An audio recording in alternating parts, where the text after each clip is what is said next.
And our attitude was all these people who listen to comedy on the way in the morning, they're driving home from work. Why can't there be a comedy show in the afternoons? No one, it was considered a foolish idea.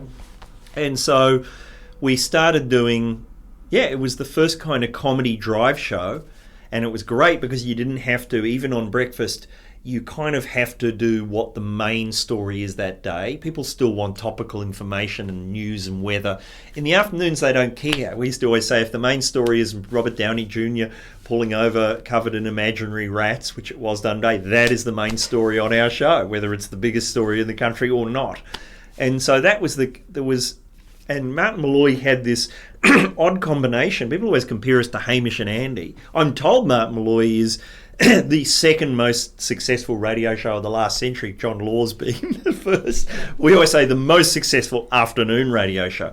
But it was quite satirical, and it had a go at politicians. There was a lot of comedy about politics, and originally Paul Keating was the Prime Minister, then John Howard. During those years, we had a lot of Pauline Hanson, the rise of Pauline Hanson. We did a lot of comedy about that. Hamish and Andy, who I love and are more successful than they were, they're so likeable. You don't hear sketches about Tony Abbott on Hamish and Andy. So we weren't trying to be super likeable. And it was really a lot of pre-recorded sketches, again, like the breakfast show, really elaborate, scripted. We would get in at 10 in the morning. We had a shed on the roof of Fox FM that was craned up on there, a construction worker's shed for us to work out of because there was no room for us in the building because of the merger. And we would get in at 10 in the morning and write all day, and this was on The Late Show, me and Mick had written together. And so when we did those openings of The Late Show, even though we're acting like, I didn't know you were going to say that, you have to, because the cameramen have to know when you have to over-rehearse everything so they'll know when to cut. But on radio, we would never tell each other what we were going to say. So I go, if you got something on that, you're going to say something, and you just go, I'm going to do something about how much that thing is, the Olympic venue's costing. Great. Well, I've got something about the guy who's going to be the charge of the committee. Great. Then I'll do this. So we never knew, so that the laughing wouldn't be fake, because there's nothing worse than that fake laughing.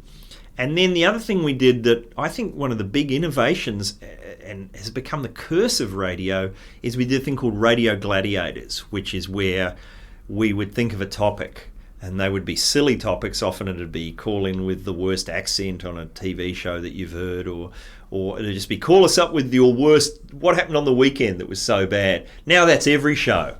We call it, call us up with, if you got a funny story. We used to call it do our, you remember on the Grill Team, Eddie Maguire's show had a thing called Make Us Laugh. So we did a parody one called Do Our Job. And you're going, but we never did it to fill in time.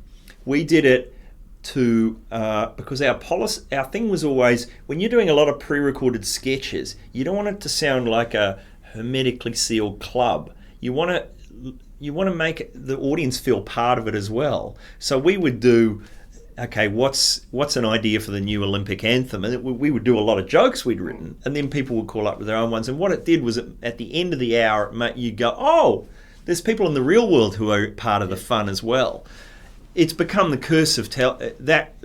To this day, radio programmers say, Radio Gladiators is like the great innovation of radio, because it's people calling with their own stories, and we're going, that's not what we ever wanted it to be.